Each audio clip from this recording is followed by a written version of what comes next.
2 പതിറ്റാണ്ടായി തരിശുകിടന്ന ചിത്രക്കായൽ പാടശേഖരം കൃഷിക്കായി ഒരുങ്ങി. നവംബർ 16-ന് മുഖ്യമന്ത്രി ഉമ്മൻചാണ്ടി വിത്തെറിഞ്ഞ് ഉദ്ഘാടനം നിർവഹിക്കുന്നതോടെ പാടം വീണ്ടും പച്ചപ്പണിയാൻ തുടങ്ങും. ഉദ്ഘാടന ചടങ്ങുകൾക്ക് മുന്നോടിയായി ജില്ലാ കളക്ടർ എൻ. പത്മകുമാർ പാടശേഖരം സന്ദർശിച്ച് ഒരുക്കങ്ങൾ വിലയിരുത്തി. കായലിലെ നിലമൊരുക്കൽ ജോലികൾ പൂർത്തീകരിച്ചു വരുന്നതായി കളക്ടർ വിലയിരുത്തി.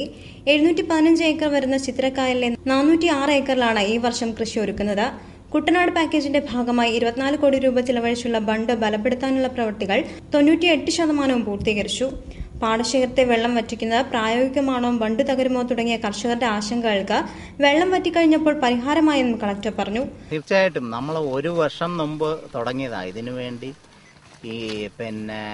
ഇവിടെ കൃഷി ചെയ്യണം എന്നുള്ള ഒരു ഐഡിയ, ജനറലായിട്ട് ഐഡിയ ഈ ജോസ് ജോണാണ് ആദ്യം കൊണ്ടുവന്ന്. അങ്ങനെ ഞങ്ങൾ 2-3 പേര് പഴയ ഇതിൻ്റെ കൃഷി നടത്തിയ മോഹൻദാസ്, അങ്ങനെ കുറച്ച് പേര് ഇതിന് എന്ത് ചെയ്യാൻ പറ്റും എന്ന് പറഞ്ഞ് അതിനുവേണ്ടി ഒരു പ്രിലിമിനറി ഡിസ്കഷൻ നടത്തിയതിൻ്റെ ബേസിൽ ബഹുമാനപ്പെട്ട മുഖ്യമന്ത്രിയെ കോൺടാക്ട് ചെയ്തു.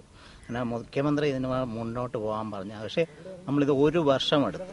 കാര്യം ഇതിൽ ഈ പൈലൻ സ്ലാബിൻ്റെ ഇറിഗേഷൻ്റെ ഒരുപാട് വർക്കുകൾ പെൻഡിങ് ആയിട്ടിരുന്നു. അതിനെ ഓരോ മാസവും റിവ്യൂ ചെയ്ത് ഓരോ ഡെഡ് ലൈൻ കൊടുത്ത് അങ്ങനെയാണ് അവസാനം ഈ സ്റ്റേജ് എത്തിയത്. ചിത്രക്കായലിൻ്റെ നമ്മളിപ്പോൾ ഫൈനൽ സ്റ്റേജായി 16-ാം തീയതി ബഹുമാനപ്പെട്ട മുഖ്യമന്ത്രി ഉദ്ഘാടനം ചെയ്യുവാണ്. പക്ഷേ ഇതിനകത്ത് നിന്നുള്ള എനിക്ക് തോന്നുന്നു 40% നമുക്കിപ്പം ഫസ്റ്റ് സ്റ്റേജിൽ പറ്റുള്ളൂ. കാര്യം ഈ 20-22 വർഷമായിട്ട് ഇങ്ങനെ കിടന്നതിൽ ഇതിൻ്റെ ഇത് നടന്നിട്ടുണ്ട്. അടുത്ത വർഷം തീർച്ചയായിട്ടും 100% നമുക്ക് മൊത്തം കൃഷിയും ചെയ്യാൻ പറ്റും എന്നാണ്. തീർച്ചയായിട്ടും പറ്റും.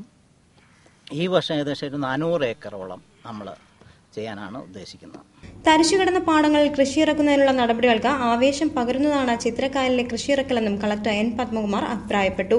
1996-ലാണ് അവസാനമായി ചിത്രക്കായൽ കൃഷിയിറക്കിയത്. പാടശേഖര സമിതി president advocate V. Mohandas, secretary Jose Jo Venganthara, farming club president advocate Kurian James തുടങ്ങിയവർ കളക്ടർക്കൊപ്പം ഉണ്ടായിരുന്നു.